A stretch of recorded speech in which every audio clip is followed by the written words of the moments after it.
अंदू बर्लिनात जाल्ल्या special Olympic सर्तीत पदकां जिखपी खासा क्षमतेच्या खेळगड्यांक रोख इनामां जाहीर केल्यात अशी घोषणा मुखेलमंत्री दोतोर प्रमोद सावंतान केली. बुधवारा दोनापावला आयोजीत केल्ल्या भोवमान सोहळ्यात मुखेलमंत्री दोतोर प्रमोद सावंत उलयताले.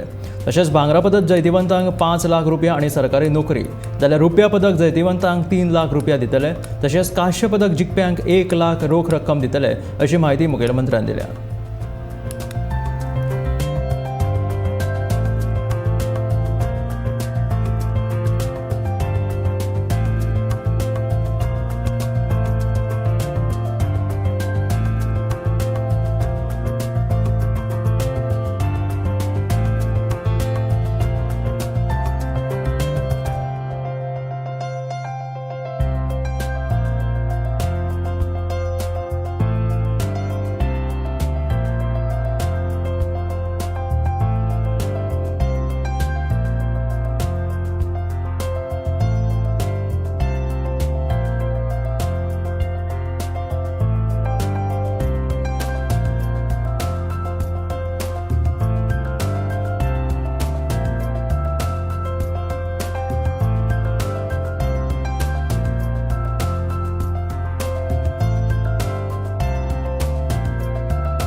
स्पेशल ऑलिंपिका जेंच्यानी गोल्ड सिल्वर आणि ब्रॉन्झ मेडल हाडला ताका 5 lakhs 3 lakhs आनी 1 lakh रुपीज सरकारा कडल्यान मेळटले आनी गोल्ड मेडल हाडला पूण प्रॅक्टीस आसा आमची we are giving them the government job for the special ऑलिंपिका same rule we are giving the government